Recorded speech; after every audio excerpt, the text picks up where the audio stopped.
Tapi bangunan yang sudah megah-megah ini diperbaiki terus-menerus. Nanti kalau sudah baik gak cocok digempur lagi, dibangun lagi. Pertanyaannya manfaatnya apa? Coba.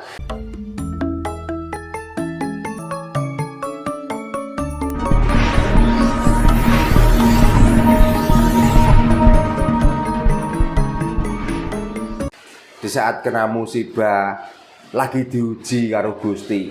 Nah inilah bahasa-bahasa kurang ajar sebenarnya.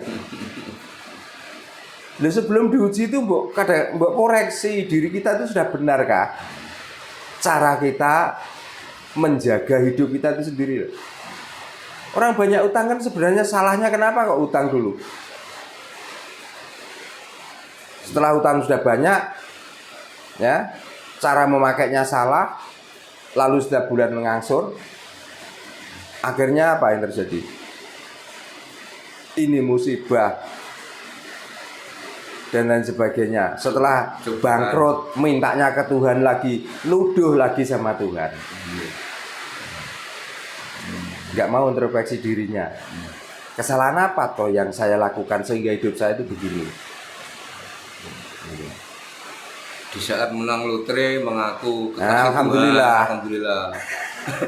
Orang kekasih Tuhan gitu. Iya. Nanam sendiri, memupuk sendiri, merawat sendiri. Tapi begitu panen, alhamdulillah diberikan tanaman kita itu subur, tanaman kita panen. Ini sudah kehendak Tuhan. Ini sebenarnya bahasa bagus, tapi juga bahasa tuduhan loh sebenarnya. Jadi tidak pernah bersyukur pada dirinya sendiri dan tidak pernah bersyukur apa yang sudah diberikan pada dirinya. Saya bisa. Maka dengan cara inilah besok kalau nanam lagi saya pakai metode ini supaya bisa panen seperti kemarin. Nah tentang cara kita bersyukur pada apa yang telah kita berikan, ya kita membantu orang-orang yang butuh. Jangan membantu-bantu bangunan, jangan membantu-bantu orang yang ngoceh, jualan cerita.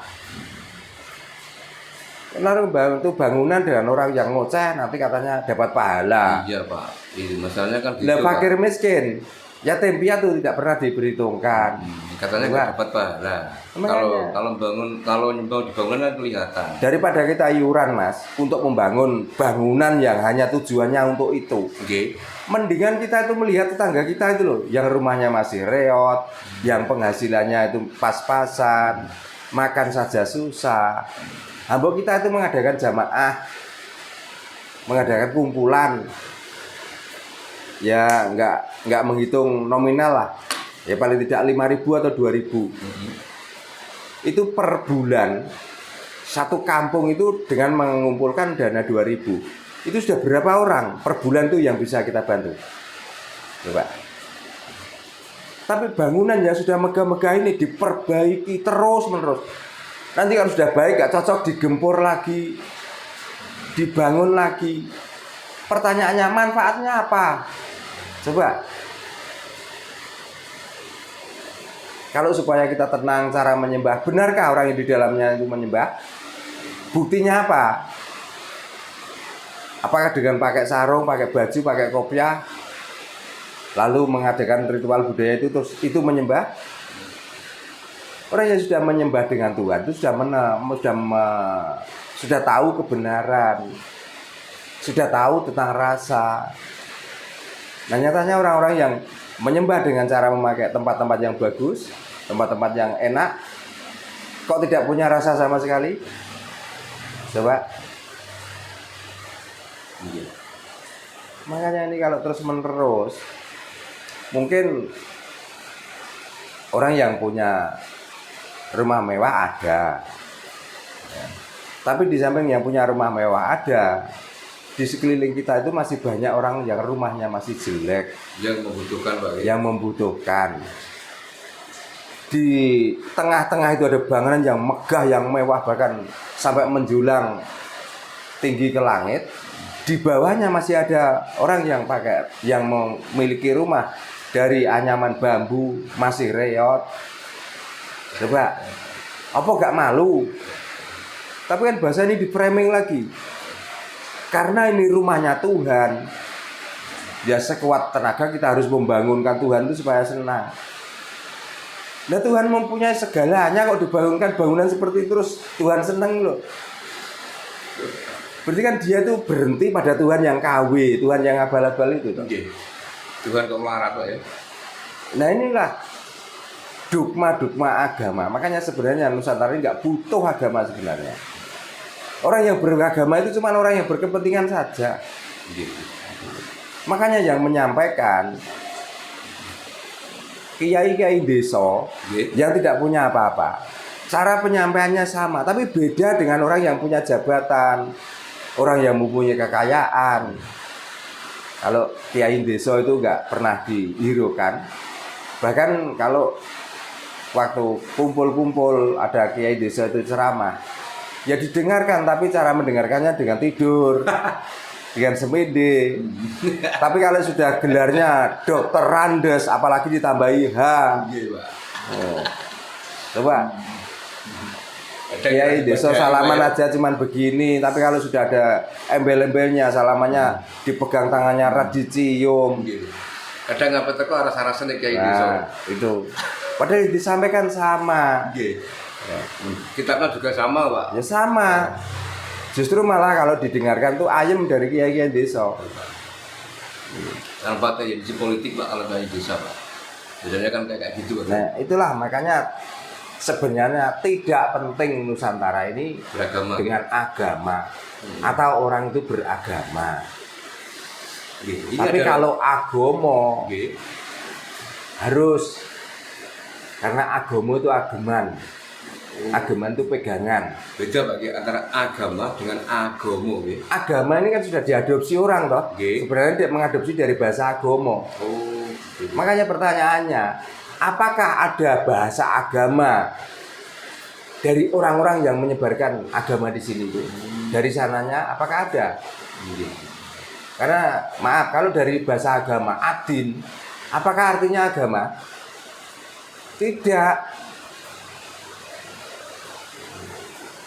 Dari bahasa Ibrani, apakah ada?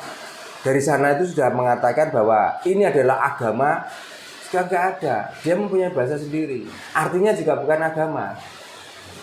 Nah ini kan dicocokkan dengan apa yang ada di sini ini menjadi agama itu. Oh, kalau orang beragama itu orang yang sudah berpegangan. Berpegangan artinya sudah bisa memegang rasanya sendiri, sudah bisa menyatukan antara jasad dan rohnya, sudah bisa mempersatukan antara kawula lan gustine. Itu orang-orang sing duweni agama utawa sing wis duwe ageman. Maka di sini dengan membawa budaya ritual itu juga dilabeli agama. Kan cuman itu.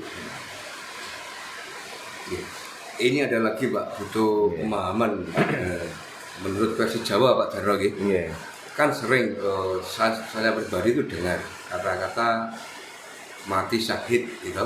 Iya. Ketika orang berjuang di jalan Allah matinya mati syahid gitu. Iya. Ketika ada ustadz tiba-tiba kan ada Pak tiba-tiba ceramah terus meninggal kan ada dan katanya mati syahid. Nah terus kita pergi haji ke sana meninggal katanya kan mati syahid kan seperti itu. Nah menurut pemahaman Jawa sendiri Pak terkait mati syahid itu benar gimana Pak? Syahid dengan bahasa Arab itu syuhada. Syuhada itu artinya pejuang. Okay. Apakah setiap orang yang meninggal itu tidak pejuang? Mana ada orang yang mau meninggal itu diam diri, yang tidak berontak dengan akan perginya roh dari jasad? Apakah ada? Ya ada memang. Tapi itu pun juga menyisakan atau meninggalkan gerakan-gerakan perjuangan loh, untuk menahan supaya roh itu enggak keluar dari jasad. Ya setiap orang mati itu ya syahid, setiap orang mati itu syuhada. Karena mempertahankan hidupnya di dalam jasad ini. Jadi gak ada orang yang contohnya Mas In mau tak bacok terus ya sudah Pak Darno bacok saja.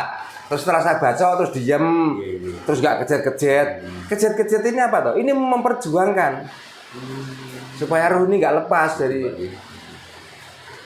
Makanya kalau sudah dibacok, ada yang putus, ini dijahit, dikeringkan, itulah syuhada, itulah perjuangan. Nah ini pun juga diklaim dengan bahasa itu seolah-olah orang yang berjalan di jalan Tuhan.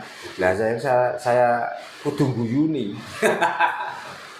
Jalan kok ada jalan menuju Tuhan itu loh. Ya kalau artinya Tuhan itu benar satu kebenaran, mati itu kebenaran maksudnya. Ya kalau sudah tahu maksud itu ya benar itu jalan menuju Tuhan. Nah kalau mati itu karena ini sudah kehendaknya mau ke sana dan di sana akan diberikan sesuatu, itu kan bukan syahid. Itu bukan jalan Tuhan. Itu kan jalan pelampiasan. Kalau gini kan kita kan paham Pak. Nah, ya makanya sebelum belajar agama, pahamilah bahasa dari agama yang kita pelajari, yang kita ikuti itu. Supaya kita paham. Tidak menjadi sesat lagi. Ya saat ditanya syahid itu yang bagaimana? Syahid itu ya tujuan kita itu baik. Mau ke sini. Kalau tujuannya kalau mau ke gandul, nanti ini bukan syahid tapi sangit.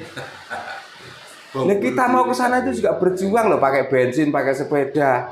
Supaya apa? Supaya tercapai tujuannya, mendapatkan kenikmatan. Ini juga syahid loh. Kalau dipandang dengan mata batin utuh. Tapi kalau mata kepala saya saja yang melihat dengan mata sebelah, yaitu seolah-olah mati sangit. Mas In mau ke sini, itu seandainya ya jangan sampai terjadi sesuatu di jalan, itu pun juga syahid kok. Syahid, ya. Karena tujuannya apa? Tujuannya untuk membedah pengetahuan Jawa itu sampai dalam, dan itu bukan untuk Mas In saja. Tapi ini akan disampaikan khalayak umum yang melihat di YouTube. Nanti diantaranya orang yang melihat ini kok tersadarkan dirinya. Jadi walaupun Mas In nanti tidak mengikuti agama yang mempunyai bahasa syahid dan lain sebagainya, itu pun syahid. Terus nanti dikala mendapatkan pendapatan atau mendapatkan hasil, itu juga akan dinikmati oleh Mas In untuk menopang hidup ini supaya berkelangsungan sampai ajal itu datang. Itu namanya syahid. Jadi syahid itu bukan orang yang berjalan seolah-olah di dalam agama, bukan itu. Makanya pelajari dulu bahasanya. Apa syahid itu? Syahid itu ya kebanyakan itu syuhada itu apa? Pejuang. Yang dimaksud pejuang di situ memerdekakan jasad itu lebih penting daripada memerdekakan agama. Kita beragama kalau jasad ini kopar kapiran, bambung kita.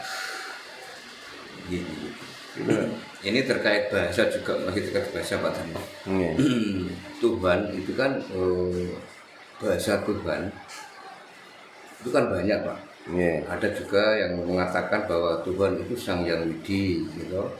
Sang Yang Toyo juga ada. Kalau orang Jawa menyebut Tuhan kan pangeran Pak. Gitu lah. Apa sih Pak maksud dari pangeran itu Pak kalau orang Jawa? Dari kecil, ya saat kita lahir, apakah kita bisa makan sendiri? Kita kan disuapin, dijaga, dirawat. Karena pangeran artinya tuh mempeng golek ngengeran. Ngengeran apa? Ngengeran hidup. Karena kita sudah hidup yang tidak berdaya. Dari lahir itu menginjak anak-anak, kita sudah bisa lari, kita sudah bisa makan. Apakah kita bisa memasak sendiri? Kita masih disuapi supaya apa? Supaya tetap hidup. Itulah pangeran. Jadi dimaksud mempeng golek ngengeran itu ngengeran hidup di dalam raga ini loh.